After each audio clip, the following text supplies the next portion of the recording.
നിയമസഭാ തെരഞ്ഞെടുപ്പിൽ കാസർഗോഡ് ജില്ലയിലെ മണ്ഡലങ്ങൾ സംസ്ഥാനത്ത് തന്നെ ശ്രദ്ധാകേന്ദ്രമായി മാറുന്നു. കന്നി വോട്ടർമാരുടെ വലിയ ഒഴുക്കും ഗണ്യമായ പോളിംഗ് വർധനവും ഈ മണ്ഡലങ്ങളിലെ രാഷ്ട്രീയ സമവാക്യങ്ങളെ മാറ്റിമറിക്കാൻ ഇടയാക്കുമെന്നാണ് വിലയിരുത്തൽ.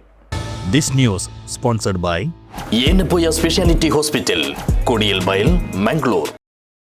ഈ തെരഞ്ഞെടുപ്പിന്റെ ഏറ്റവും ശ്രദ്ധേയമായ വശം കന്നി വോട്ടർമാരുടെ വലിയ പങ്കാളിത്തമാണ്. വോട്ടർ പട്ടിക പുതുക്കലിന്റെ ഭാഗമായി നടന്ന SIR നടപടികൾ ഈ വർധനയ്ക്ക് കാരണമായെന്നാണ് രാഷ്ട്രീയ നിരീക്ഷണം. ഇത് വോട്ടവകാശം നഷ്ടപ്പെടുമോ എന്ന ആശങ്ക പലരിലും ഉണ്ടാക്കിയിരുന്നു. അതിനാൽ തന്നെ പുതുതായി പേര് ചേർത്തവരും മുൻപ് വോട്ട് ചെയ്യാതെ പോയവരും ഇത്തവണ ബൂത്തിലേക്കെത്താൻ കാരണമാക്കി. മറ്റ് ജില്ലകളിൽ വോട്ടർ പട്ടികയിൽ കുറവുണ്ടായപ്പോൾ കാസർഗോഡ് ഉൾപ്പെടെ ചില ജില്ലകളിൽ മാത്രമാണ് വോട്ടർമാരുടെ എണ്ണം വർദ്ധിച്ചത്. നിയമസഭാ തെരഞ്ഞെടുപ്പിൽ 4 സീറ്റിൽ വിജയിക്കുമെന്ന വിലയിരുത്തലിലാണ് NDA ഉള്ളത്.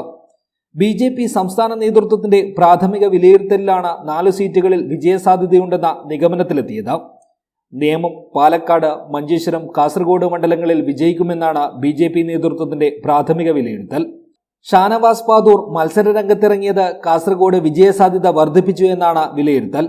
ഷാനവാസ് പാദൂർ മത്സരിച്ചത് ന്യൂനപക്ഷ വോട്ടുകൾ ഭിന്നിപ്പിക്കാനിടയായെന്നും ഇത് ML അശ്വിനിയുടെ വിജയത്തിന് സഹായകമാകുമെന്നാണ് BJP നേതൃത്വം പറയുന്നത്. മഞ്ചേശ്വരം മണ്ഡലത്തിൽ K സുരേന്ദ്രന്റെ വിജയസാധ്യതയും BJP നേതൃത്വം എടുത്തു പറയുന്നുണ്ട്. അതേസമയം ഈ ഉയർന്ന പോളിംഗ് UDFന് അനുകൂലമാണെന്ന വിലയിരുത്തലിലാണ് UDF വൃത്തങ്ങളിൽ നിന്നും ശക്തമായി വരുന്നത്. മഞ്ചേശ്വരത്ത് UDF സ്ഥാനാർത്ഥി AKM അഷ്റഫും BJP നേതാവ് K സുരേന്ദ്രനും തമ്മിലുള്ള പോരാട്ടം കടുത്തതാണെങ്കിലും ഉയർന്ന പോളിംഗ് UDF വോട്ടുകൾ കൂട്ടിയെന്നാണ് UDFന്റെ വിലയിരുത്തൽ. കാസർഗോഡ് മണ്ഡലത്തിൽ കല്ലട്ര മാഹിനും ML അശ്വിനിയും തമ്മിലുള്ള പോരാട്ടവും സമാനമായി ശ്രദ്ധേയമാണ്.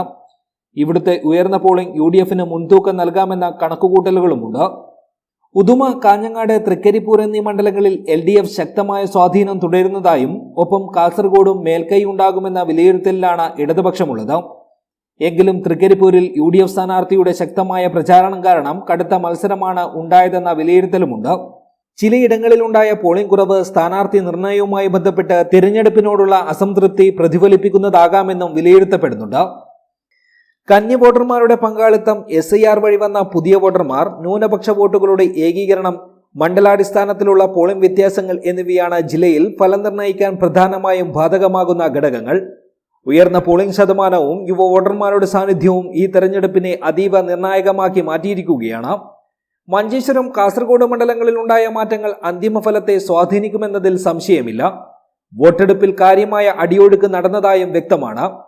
ഫലപ്രഖ്യാപനത്തോടെയാണ് ഈ പോളിംഗ് തരംഗം ആർക്ക് അനുകൂലമെന്നത് പറയാൻ കഴിയുക. ഭരണവിരുദ്ധ വികാരമാണോ അതോ ഇപ്പോഴുള്ള ഭരണത്തിന് അനുകൂലമാണോ എന്നത് 3 മുന്നണികൾക്കും ആശയക്കുഴപ്പമുണ്ടാകുന്ന രീതിയിലുള്ള വിലയിരുത്തലുകളും ഉയരുന്നുണ്ട്.